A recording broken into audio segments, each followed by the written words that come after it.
la alfombra o repasador, como tenemos acá. Ah, A ver, se los voy a mostrar ahí un poquito mejor en la mesa. A ver si se puede ver ahí. ahora, el repasador de Cristian. Acá se dice repasador. No sé cómo Sí, se sí, dice en son. otras partes del mundo. Bien.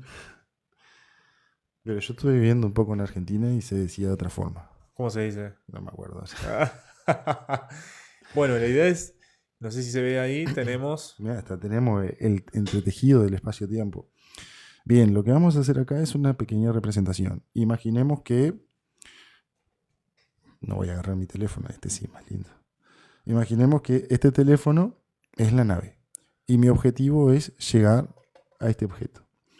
Para ello, lo que propone la propuesta, valga la redundancia, Miguel Alcubierre, es curvar el espacio de tiempo adelante para que esto se acerque hacia esto, mientras el teléfono no se mueve. Y la analogía que siempre hacen es esta. Bien, de esta forma, el teléfono no se movió. Fue el espacio-tiempo que reaccionó en base a la presencia de la gravedad, de la energía que genera la nave para acercar este objeto. ¿No? Esa más o menos es la representación para que más o menos todos tengan en cuenta en qué consiste. Pero ¿qué sucede? Cuando nosotros tratamos de explicar un poquito de esto, ¿verdad? Las consecuencias que generaría esta propuesta, ¿está? No está. Acá está. Sí, sí, estaba acomodando un poco la cámara. Acomodando el brillo. Pasa que yo soy una mente brillante. No. Eh, Cuando vamos a la definición básica de relatividad, de gravedad, cuando hay presencia de curvatura, hay presencia de gravedad. Y si yo tengo en cuenta de que la nave no se mueve y es la deformación del espacio-tiempo, como se ve en esa infografía, bien, la que me atrae los objetos, yo voy a generar una gravedad proporcional a la curvatura generada. Bien, capaz que si pasamos a la siguiente infografía se puede apreciar. Bien, esto es más o menos lo que veníamos hablando, la propuesta de Miguel Alcubierre, en qué consiste la deformación del espacio-tiempo. Bien, este es un concepto que supone un mecanismo que curva el espacio-tiempo del detrás, bien, y delante. Es decir, curva adelante, bien, y expande hacia atrás. O sea, ahí va, comprime adelante el Comprime espacio. adelante, como se ve en la infografía.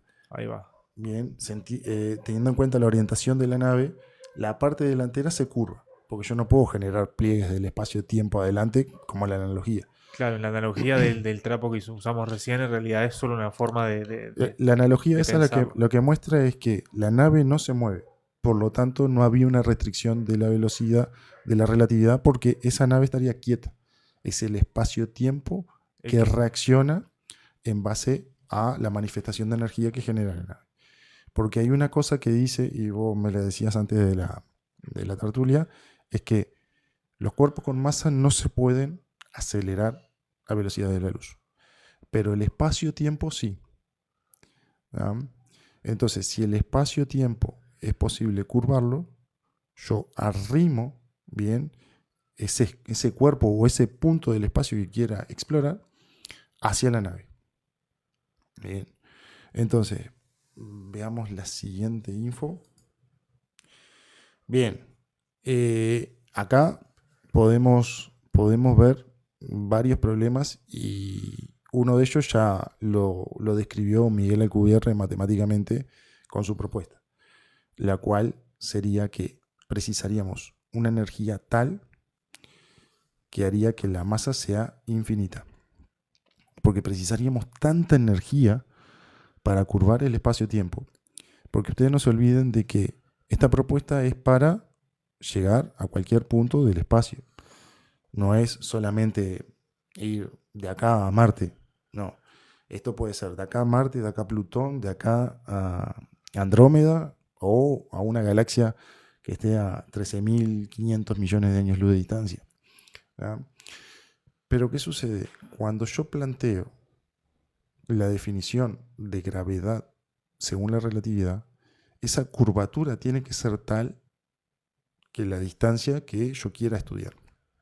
o sea que mientras más lejos esté el lugar al que quiera llegar, mayor curvatura vas a necesitar y por lo tanto mayor masa. Exactamente. Esa es la cuestión. Exactamente. Porque para uno curvar el espacio-tiempo precisa o masa o energía.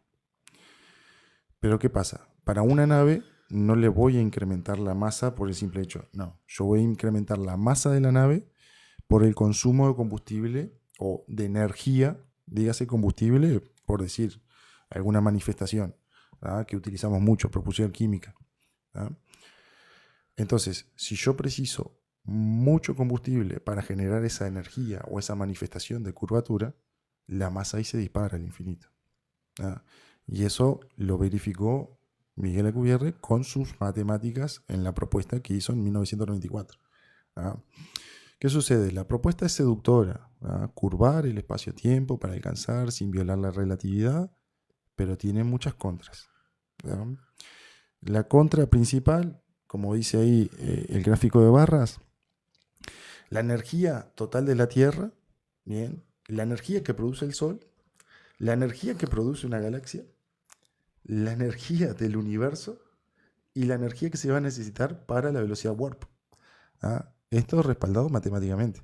O sea que realmente no tiene ningún sentido construir una nave que necesita mayor energía que el universo observable para que funcione. Eso es lo mismo que dijo. Sería la energía necesaria para producida por el universo observable.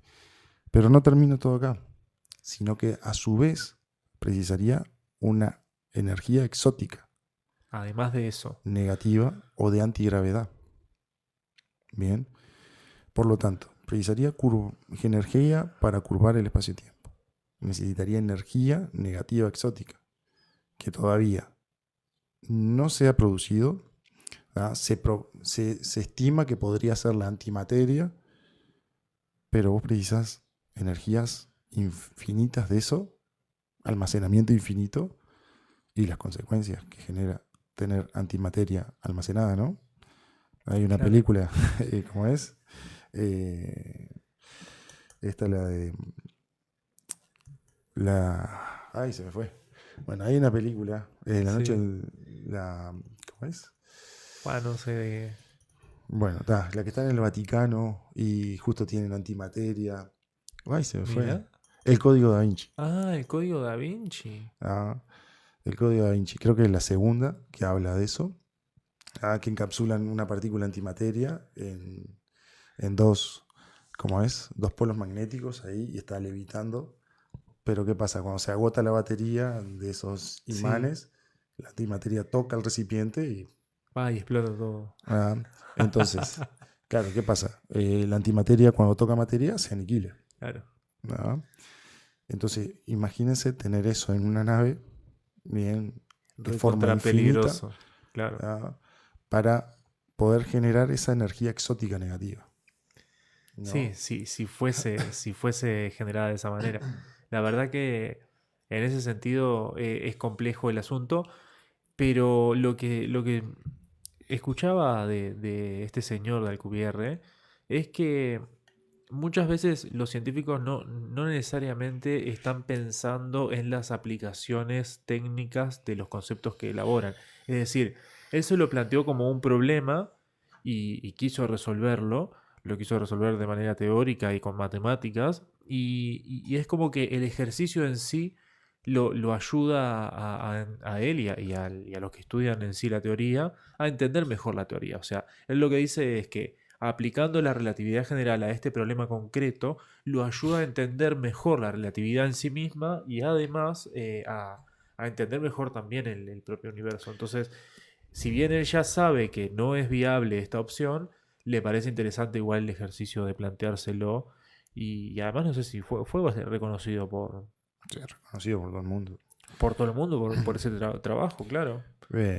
Por más que él mismo confesara de que no, no se puede alcanzar esas inmensas cantidades de energía, pero es reconocido, hace conferencias y es reconocido a nivel mundial, ¿no? Por su motor de curvatura de velocidad warp. Bien, pero bueno, nada, hasta ahora hemos visto diferentes tipos de de problemas que tendría que enfrentar esta nave, bien, pero aún falta un par de problemitas más que habría que enfrentar hacia eso. No es el único. Exactamente. Bien, como veníamos diciendo, al generar una curvatura proporcional, bien, al punto donde yo quiero ir, estaría generando una gravedad. Con lo cual, cuando yo agarro y genero esa curvatura, y como yo he puesto en los libros para hacer más o menos una idea, imagínense ustedes, vamos al caso hipotético de viajar de la Tierra a Plutón. Bien, Dentro del sistema solar, no dentro muy del sistema lejos. solar para que se hagan más o menos una idea. Igualmente es bastante lejos. Sí, obviamente, lo dije medio irónico porque es un disparate. Bueno, No llegamos a Marte y vamos a eh, llegar a Plutón. en el primer episodio vimos que demoró 45 años en llegar la Voyager. Exactamente. Ajá. Imagínense curvar el espacio-tiempo para que Plutón venga hacia nosotros. La curvatura de eso sería tal. Que en el medio se caerían todos los otros planetas que están en el mismo Exactamente. sistema solar. Y no es que yo lo diga o Cristian lo diga. La relatividad mismo lo está diciendo. Curvatura igual gravedad. Mucha curvatura, mucha gravedad. Exactamente. O sea que sí o sí. No se precisa ser un ingeniero de la NASA o un doctor en astrofísica para saber que esa distancia es grande. Por lo tanto, la gravedad también va a ser grande. Entonces, imaginemos el caso hipotético de que esta nave pueda Curvar hacerse el espacio-tiempo. bien y que por su capacidad infinita de energía y de energía exótica la puedan almacenar. Imaginemos que esa energía exótica evita que la nave caiga en su curvatura. Bien. Pero ¿cómo va a evitar de que el resto de los planetas del sistema solar no colapsen dentro de la curvatura generada? Claro. O sea, si consideramos el caso hipotético de que sí la nave pueda soportar esa curvatura, igual aún así tendríamos el problema de que los otros elementos del propio sistema solar o de los elementos que estén en el medio colapsen ahí Exactamente. O en sea, ese pozo gravitacional, digamos. y ahora extrapolen esto a, como es la galaxia Andrómeda, 2,5 millones de años luz de distancia. La curvatura que tendría que generar y todo lo que esté en medio, por más que no lo conozcamos, pero quizás hay otras cosas o asteroides o no sé, van a caer sobre esa curvatura. Entonces, si la idea es generar opciones para eh, no decir colonizar, sino la exploración espacial, vamos a generar prácticamente lo que sería la extinción de todo, ¿no? Bueno, por el mismo colapso gravitacional que se genera al curvar ese espacio-tiempo. Obviamente que estamos diciendo de todo de modo ficticio porque alcanzar a solucionar todos los otros problemas anteriores es muy difícil. Sí, sí, sí. Ya sería suponer que todo esto funciona, por lo menos para la curvatura, ¿no? Y bueno, lo que dice Carlos ahí puede ser cierto, pero yo te retruco con esto que decía Miguel Alcubierre, que tiene que ver con esta idea de igual plantearte determinadas situaciones que están basadas en la teoría y resolver esos problemas para entender un poco mejor incluso la propia teoría y la propia naturaleza. En ese sentido se lo planteó Miguel Alcubierre e incluso matemáticamente es posible. Y eso es lo fuerte de lo que plantea en el motor de curvatura. O sea, no estamos diciendo que probablemente sea imposible llevarlo a nivel práctico, pero a nivel teórico funciona. O sea, No hay obviamente, restricciones, digamos, en ese aspecto. claro, es lo que tuvo como resultado una energía negativa. Y de ahí es donde se desprendió, pero no una Claro, energía negativa, no es una energía de -2 kilojoules, no, claro. una energía negativa extremadamente grande. Y ahí es cuando surgió el tema del principio ¿cómo es? De que era muy, no sé si decir descabellado, pero era muy difícil poder alcanzar y obtener ese tipo de energías. ¿Ya? Ahí dice el principio real y sólido demostrable son naves de cuerpo negro con una burbuja de plasma externo.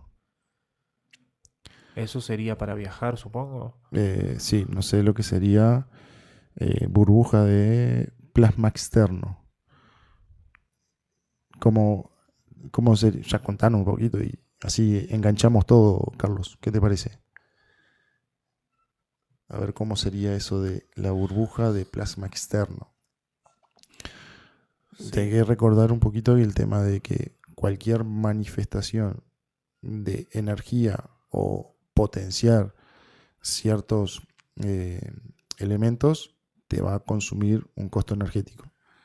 Eh, ¿Por qué digo esto?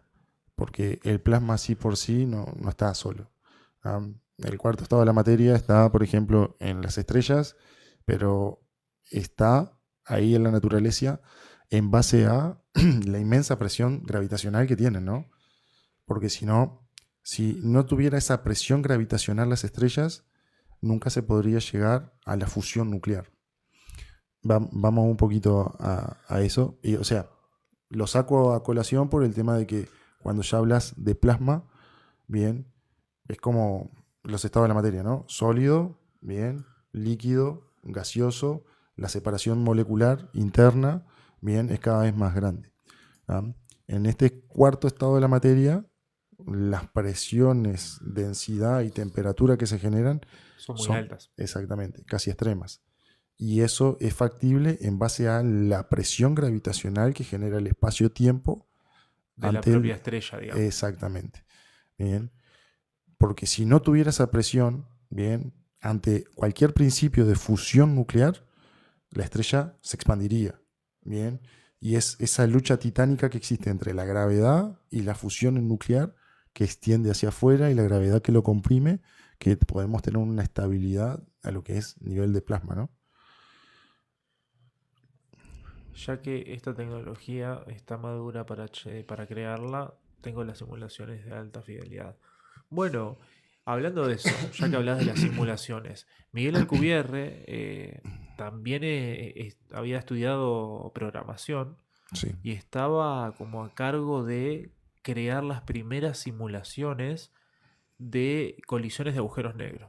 Entonces, estamos hablando del 2000 y algo, ¿no? 2002, 2004, por ahí, donde todavía no se había medido las ondas gravitacionales. El 2015 fue la primera detección por Kip Thorne. Sí, entonces 2017 se ganó el premio Nobel. él estaba 10 años antes, 13 años antes, simulando en computadoras la colisión de agujeros negros para predecir, o sea, para simular, valga la redundancia, cómo serían esas ondas gravitacionales y que si en algún momento se detectaban, se pudieran comparar con las simulaciones para ver si realmente estaban en algo lógicamente acertado, digamos. Y bueno, estamos hablando, insisto, 2000 y algo, donde si bien Bien, había mucha programación, no sé si tanto como ahora. exacto. Y bueno, nada, ese tema, bien, me ayuda a la otra parte que vamos a tocar de motor de curvatura. ¿Ah? Y para más o menos poner en contexto lo que estaba diciendo Cristian, recién para 2015 se detectaron por primera vez. Quiere decir que anterior a esto, vos dijiste más o menos Por ahí, 2004-2005, por ahí. era solamente una predicción matemática. Era una predicción matemática. Exacto. En consecuencia a las perturbaciones del espacio-tiempo. No se tenía ni resultado, o sea, solamente decía, bien, la relatividad que iba a pasar.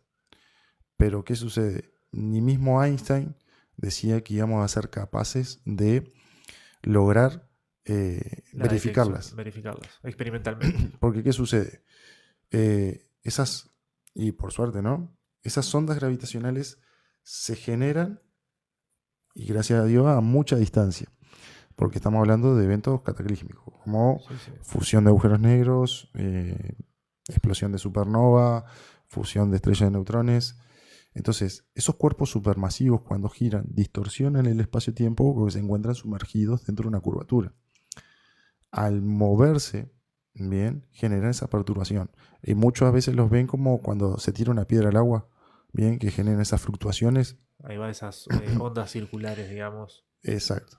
Entonces, ¿qué sucede? Como se dan a miles de millones de años luz de distancia, esa perturbación del espacio-tiempo, esa longitud de onda, va disminuyendo en función a la distancia. Entonces, cuando llegan a nosotros, Son muy débiles esas ondas. exactamente, las primeras que se detectaron eran más chicas que un núcleo atómico. ¿Ah? Fue solo con el espectrómetro LIGO que se pudieron verificar. ¿Ah? Pero eran fluctuaciones muy pequeñas. ¿Ah? Y más o menos, ¿cómo consiste este espectrómetro? Bien, es en lo que sería, se proyectan dos rayos láser y teniendo el principio de la, ¿cómo es? El movimiento ondulatorio Sí. de la luz, bien, y lo hacen proyectar en espejos distantes. ¿Ah? Cuando vuelven, bien, Esos rayos de luz se eso, intersectan entre ellos. exactamente.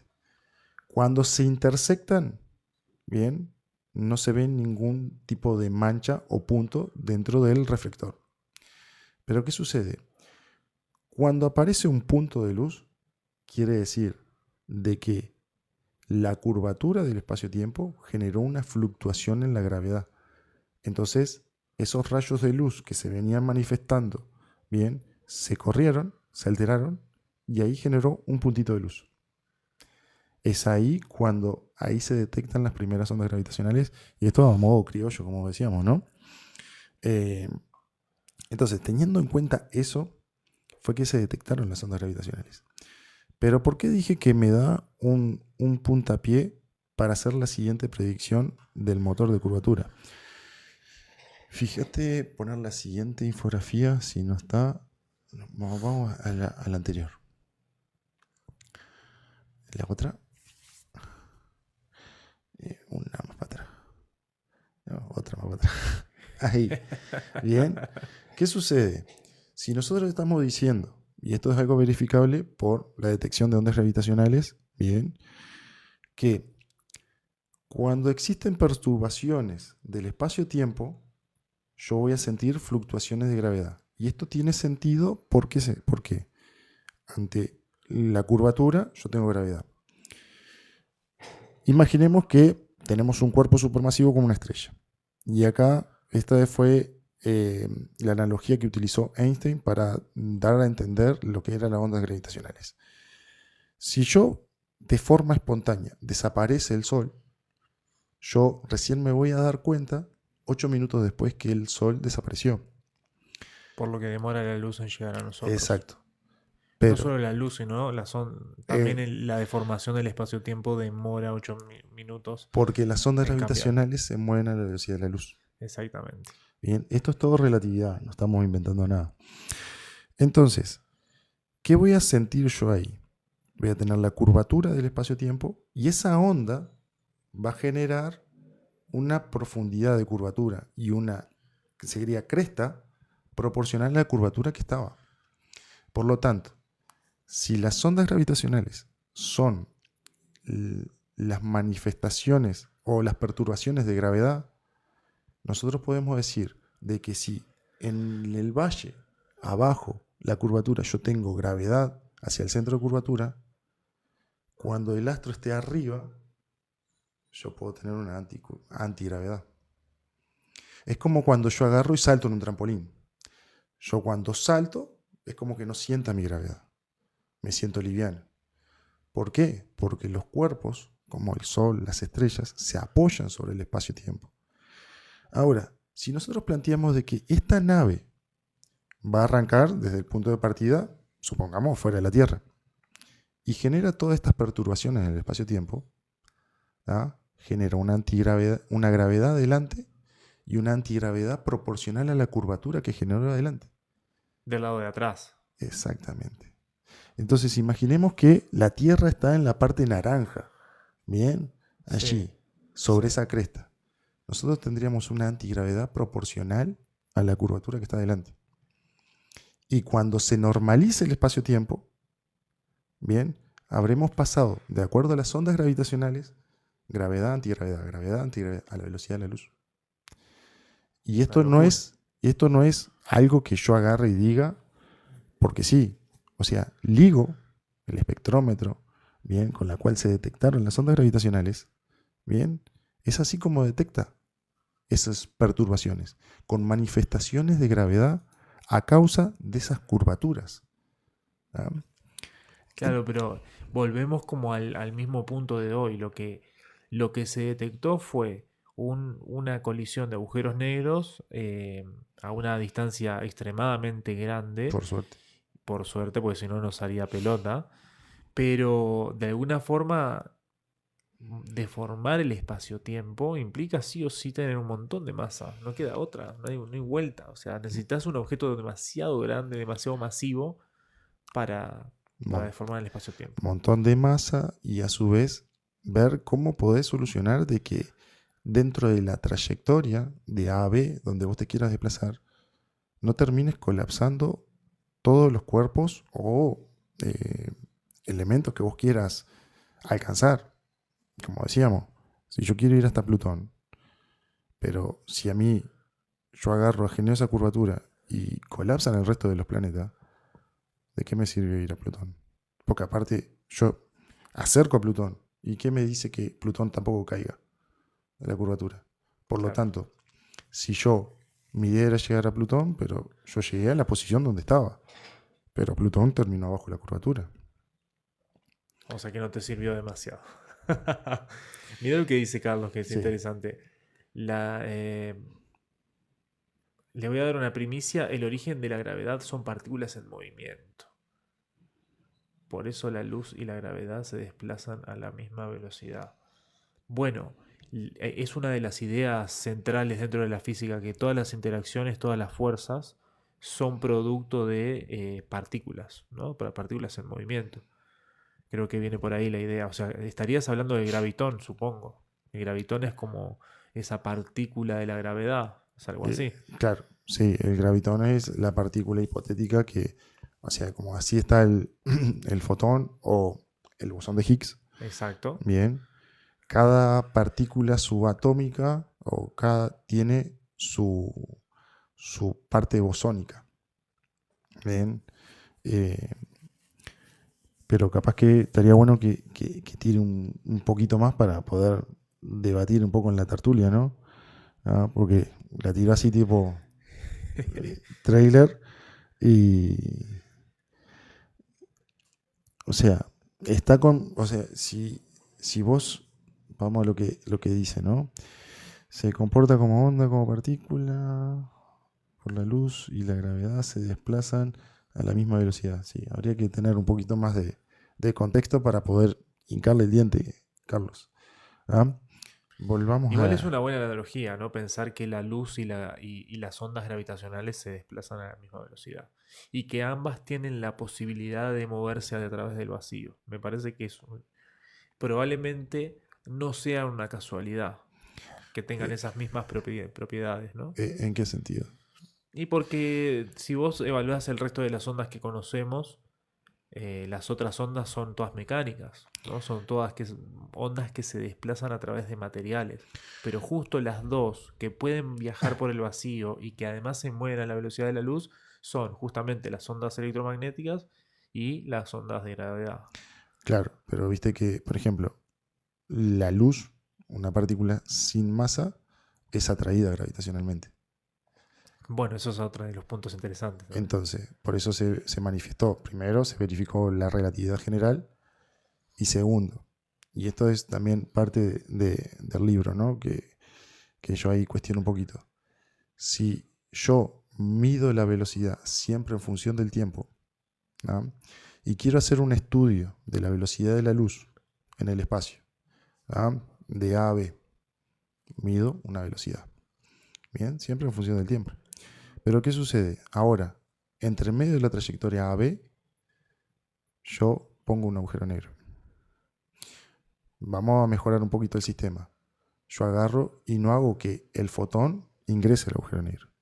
Se Sino que lo lo pongo en una bordee. trayectoria tal, bien, que lo mueva. Pero ¿qué se dice cuando estamos a la cercanía de un agujero negro? La velocidad se ralentiza.